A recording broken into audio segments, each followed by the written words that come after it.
त्यांच्या वेळची परिस्थिती वेगळी आहे, आत्ताची परिस्थिती वेगळी आहे, आत्ताचे सगळे संदर्भ बदललेले आहेत. काही वेळेला त्यातनं निर्णय फार अडचणीचा ठरू शकतो. त्यांना कदाचित त्याच्याबद्दल त्याची तशी जाणीव असेल नसेल ही, तर असा विचार नाही का त्यावेळेला? आता काय माहिती आहे का, माझे वडील ते 100% राजकारण करत होते. त्यांनी जे त्यांचं कार्य होतं ते 100% राजकारण करत होते. कारण मला वाटतं समाजवादी काँग्रेस जेव्हा स्थापन झाली पवारसाहेबांची, तेव्हा ते सक्रिय त्यांचे शरद पवार साहेबांबरोबर होते. तालुका अध्यक्ष होते, नंतर ते नाशिक जिल्ह्याचे उपाध्यक्ष होते. पवारसाहेबांचे कट्टर समर्थक म्हणून ते ओळखले जायचे. म्हणजे ते 100% राजकारणातून माझे आजोबा असतील, माझे वडील असतील, हे 100% राजकारणी म्हणून ओळखले जातात. आणि मी त्याच्यापासून दूर राहून समाजकारण करायचं हे मी ठरवून मी काम करत होतो.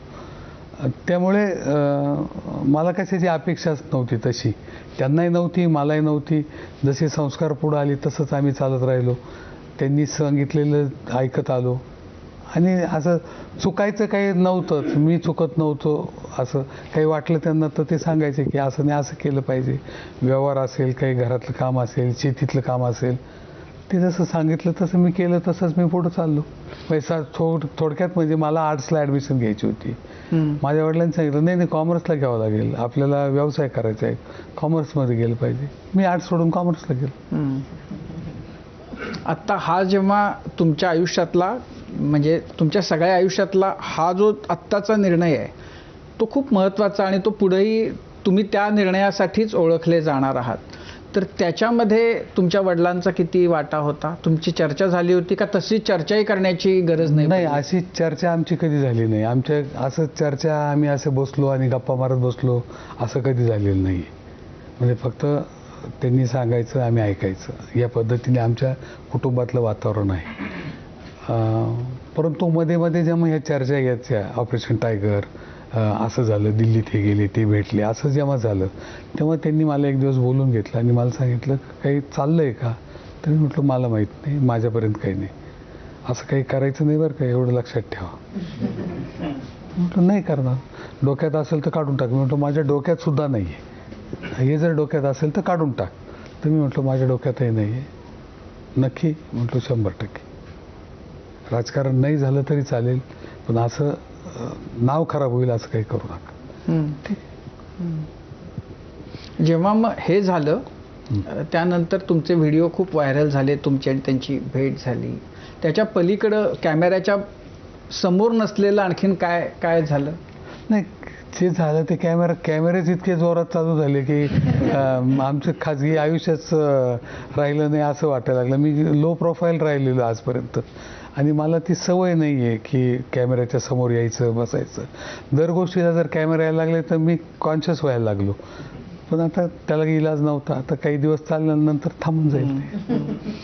पण याच्यामध्ये वडिलांच्या बद्दल तुम्ही बोलताय, आईचं काय होतं? माझी आई 100% गृहिणी होती. माझी आजी तरी बाहेर फिरायची. माझी आजी खूप सोशल होती. माझी आई कधीच घरातून बाहेर निघाली नाही. ती आम्हाला सांभाळलं, कुटुंबात सांभाळलं, एवढंच काम केलं.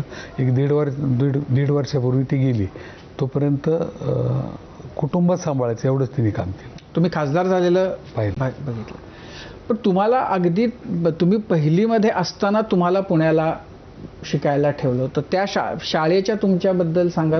हर्षवर्धन पाटील तुमचे सहपाठी तुमच्याबरोबर होते, काय होते दिवस ते?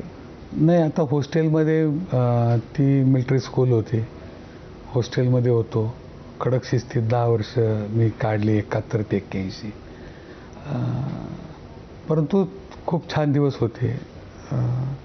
मी आज सिन्नरहून जेव्हा घेऊन जायचे तेव्हा म्हणजे फार त्रासदायक होत असेल ते? नाही, असं काही सुरुवातीला 1-2 वर्ष जाताना आम्ही सुरुवातीला मग थोडं दुःखदायक असायचं. मग आईजवळ बसणं, आजीजवळ बसणं, 1-2-3 वर्ष तसं जाणवलं, फक्त 2री-3रीपर्यंत.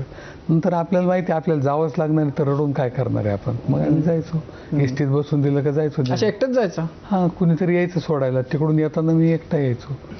आणि कोण होते त्यावेळेला तुमच्याबरोबर? हर्षवर्धन होते आणि हर्षवर्धन पाटील माझ्याबरोबर ॲडमिशन आम्ही 71 साली बरोबर घेतली होती, पण ते दुसरीत होते, मी पहिलीत होतो.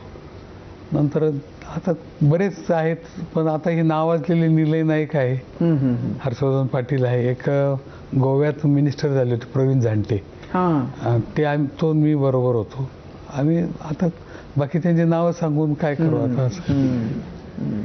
पण त्यांना कोणाला, आता माझा मित्र मागच्या पंधरवड्यात मला भेटायला आला होता, शैलेश पवार पुण्याचा, त्याच्या मुलाला घेऊन आला होता नाशिकला, काही काम असेल मला म्हणे भेटतो. त्यालाही विश्वास बसत नव्हता का हा माणूस आमदार कसा झाला, खासदार कसा झाला. आमच्या शाळेतले जे माझ्या कॉन्टॅक्टमध्ये आहे, जे मला भेटले नंतर, ते प्रत्येकाला म्हणजे अविश्वसनीय गोष्ट आहे की हा आमदार कसा झाला किंवा खासदार कसा झाला.